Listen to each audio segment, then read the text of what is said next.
तो आज बात करते हैं मैडॉग यूनिवर्स की न्यू रिलीज मूवी थामा के बारे में, जिसमें आयुष्मान खुराना, रश्मिका जी मेन लीड रोल में है और नवाजुद्दीन विलन का रोल कर रहे हैं।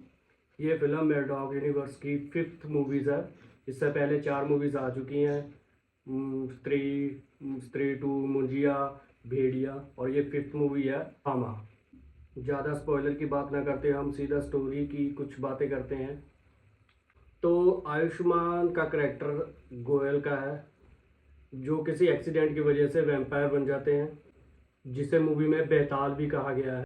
रश्मिका का करेक्टर तारिका या तारिका भी कह सकते हैं, क्योंकि उसे 2 नाम से बुलाया जाता है, एक तारिका एक तारिका। और वो कैसे आयुष्मान से मिलती है ये भी आपको मूवी में ही पता चल। और जो हमारे नवाज सर हैं, उनका करेक्टर जो विलन का है, उसका भी आपको इसी मूवी में पता चलेगा भी क्यों उनके पीछे पड़े हुए हैं वो। और एक भेड़िए का सीक्वेंस भी है जो वरुण धवन सर कर रहे हैं, वो भी वैम्पायर के पीछे है, आयुष्मान के पीछे। वो भी आपको इस मूवी में ही पता चलेगा देखने के बाद कि क्यों वो भी इसके पीछे पड़ा हुआ है। बात करें बाकी मूवीज़ की तरह, इसको भी हॉरर कॉमेडी बनाने की कोशिश की गई है, जो कि पिछली मूवी से ठीक ठाक है। जैसे स्त्री 1, स्त्री 2 में कॉमेडी बहुत अच्छे तरीके से लैंड करती है, लेकिन इस तामा में कुछ कुछ जगह ऐसे थे जहाँ कॉमेडी का कुछ इतना लैंडिंग परफेक्ट नहीं था। वैसे लग रहा था जैसे बस बोल दिया, जैसे कुछ मीम्स यूज़ किए हुए थे, जो ऐसा लग रहा था बस आपको बस फेंक दिया आपके मुंह पे। हंसो ना हंसो वो आपके आप डिपेंड करते हो, हंसना नहीं हंसना। फिलहाल तो मैंने जब देखी थी तो मुझे कुछ मीम्स, जैसे तुम लोगों को कुछ मीम्स पता हो तो ही उस पर हंसी आएगी। अगर आप नहीं, आप उस मीम्स के बारे में पता है तो आपको कुछ हंसी भी नहीं आएगी, कुछ समझ भी नहीं आएगी, क्योंकि ज़्यादातर इन्होंने जितने भी कॉमेडी सीन रखे हुए फर्स्ट इंटरवल से पहले, वो सारे के सारे मीम्स वगैरह में लिए हुए हैं। और जो अपने परेश रावल जी हैं, उनकी कॉमेडी तो कहे तो बहुत ही अच्छी है, क्योंकि हेरा फेरी होगी उनकी, जैसे उन्होंने हेरा फेरी में कॉमेडी की हुई है। और भी उनकी बहुत सी मूवीज़ है, वो तो एक अलग लेवल के हैं। वो इस फिल्म को बस वही है एक जो कॉमेडी को संभाल रहे हैं, बाकी तो सब लगे हुए हैं भी हाँ बस कॉमेडी हो जाए। इंटरवल के पहले के फर्स्ट हाफ की तो टोटली कॉमेडी है, कोई कुछ नहीं दिखाया, ज़्यादातर कॉमेडी ही की हुई है। पूरी मूवी जो हाफ इंटरवल तक है वो सारी के सारी टोटली कॉमेडी पे बेस पे रखी हुई है। और जब इंटरवल के बाद सेकंड हाफ शुरू होता है तो पूरा ही सीरियस, और उस उनमें भी जो सीरियसनेस है ना, वो अपने परेश रावल जी हैं, जो बेस्ट है। इमोशनल सीन्स कुछ बहुत ही अच्छे हैं, लास्ट मोमेंट पे जाके आते हैं, बहुत ही बढ़िया किए हुए हैं परेश रावल जी ने। यदि सीधा सीधा मतलब है फर्स्ट हाफ आपको पूरा कॉमेडी, और सेकंड हाफ के बाद आप पूरा सीरियस ही भरा हुआ मिलेगा आपको। सेकंड हाफ में आप टोटली ही सारी की सारी मूवी सीरियस हो जाती है। और चाहे आप फर्स्ट हाफ देख लो चाहे सेकंड हाफ देख लो, बस बेस्ट ऑफ एक्टिंग तो अपने परेश रावल जी की ही है, सबसे बेस्ट।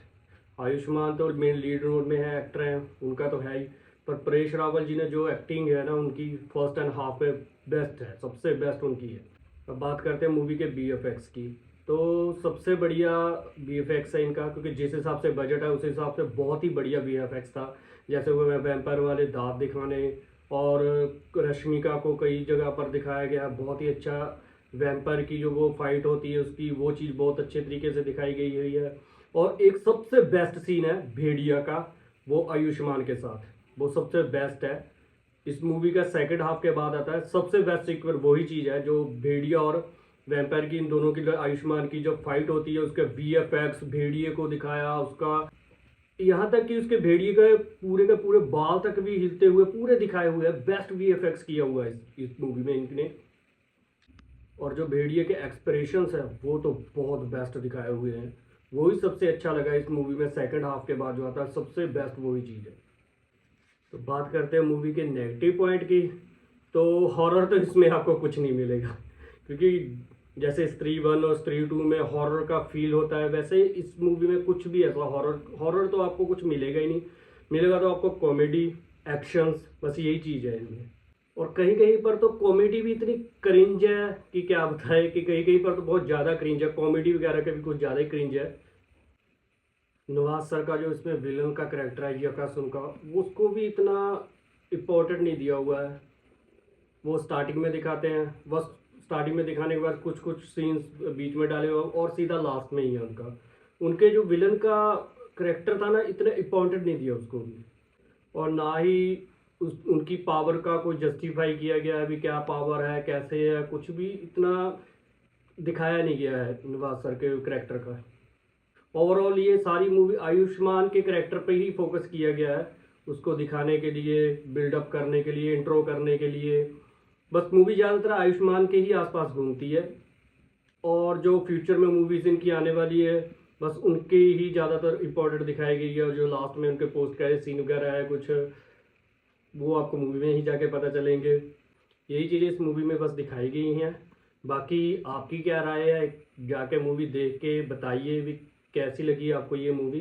तो मैं इस मूवी को देता हूँ 5 में से 3 स्टार। कॉमेडी वगैरह इसकी अच्छी नहीं लगी, हॉरर मुझे देखने को कुछ नहीं मिला। तो हम मिलते हैं अगली वीडियो में।